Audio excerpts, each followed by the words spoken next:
and he had to become a man and live as a man and die under the law, give his life. He didn't sin. He died under the law. He gave his life as a sacrifice so that he could be our sacrificial lamb and pay for the sins of the world. But then he goes into heaven and he becomes our high priest now. And he takes that same blood that was shed and he goes and he sprinkles it on the mercy seat. We see this in Hebrews. The book of Hebrews details this for us. He wasn't a high priest before his death. He became high priest after his death. And then he's able to take that pure blood and sprinkle it on the mercy seat of heaven. And now he's able to be a mediator for us. In other words, there will be a day he has to go to the judgment seat and he's got to sit down in the judgment seat and he's going to have to judge. But until that day comes, he's able to be the mediator. That's why he hasn't come back for his church yet, because he would much rather extend mercy than judgment. And when he sits down in the judgment seat, there's no more option for mercy. Merciful than he would be a judge. That's why he has not come back for his church yet. He can still extend mercy. And he's still extending mercy. Continues to extend that mercy.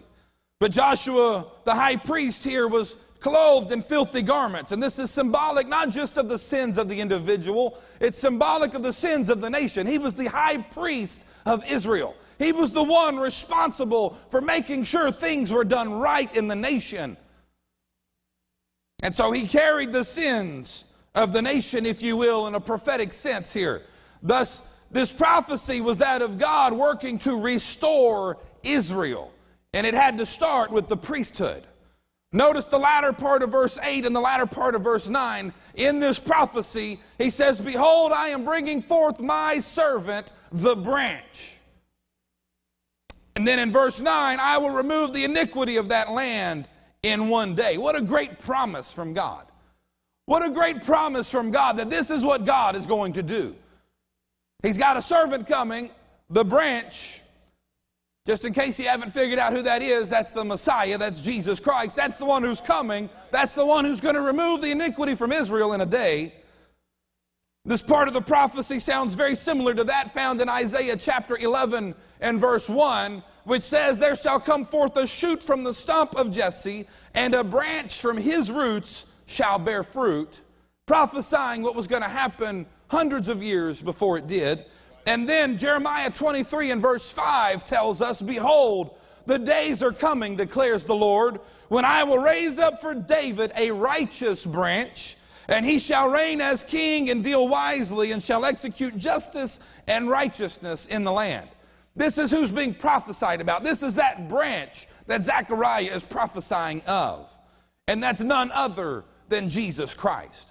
Because he came to take away the iniquity of the people. And thank God for that. Thank God it wasn't just for Israel. Thank God it was for us Gentiles too.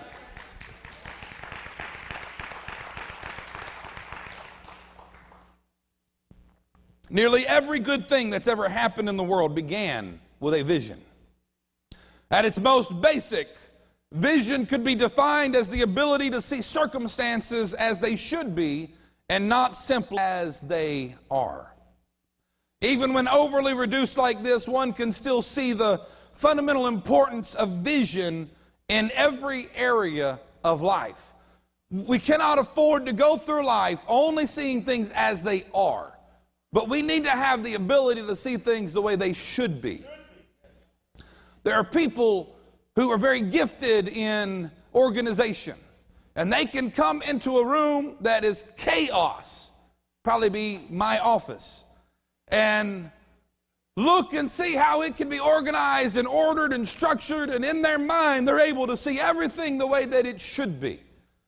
And not with all the books strewn all over the floor, because whenever I get to study and I grab this commentary and I read, and as I'm reading, all of a sudden another passage hits me, and so I mark my page and lay that on the floor, and I grab another commentary and I'm reading, and then I remember that it's also mentioned over here in this passage, and I set that book down, and I pick up another commentary, and the next thing you know, there's 15 books laying around my desk. Because I'm studying, I'm getting in the groove, I'm taking notes, and I'm marking pages, and whenever my wife comes in, she's like, "Dear God, what happened?" Well, I'm studying, and I know where they're at, and I know what they're for, and don't touch them, because then I'll never find it again. But she can come in and look and see exactly the way it's supposed to be. You have other men and women who they're gifted in different areas of life, that they can look at a piece of landscape and they can see a building on it, because that's what they do, and they're gifted builders, or they've done this so much that it's ingrained in them. They know where the foundation is going to be, and they know where the studs are going to go, and they know how everything is going to be put in place, and in their mind's eye they can see the building the way it should be and the way it would be if someone would actually put some money and effort into something. You have people that can look at rundown houses, they can see them restored, because they have it's not some unique ability, it's just something you can train yourself to be able to do, is the truth of the matter. If you start doing it enough, you'll be able to do it, and they can see it restored and see it the way it should be in their mind's eye. This is what we call vision. Now, I'm not talking about prophetic visions from God. I'm talking about just the ability to see things beyond how they are. And this is what we should be doing. If you get stuck in a rut in life, it's because you can't see things any other way than the way that they are. And at some point, you got to get out of the rut, and you got to start doing something different than you've been doing this whole time. Vision is the engine of change. It's the engine of growth. It's the engine of development. If you lose the ability to see things in any way other than they are right now, you will be held hostage to the status quo, and you will not change. In secular circles, vision is treated as a product of human imagination.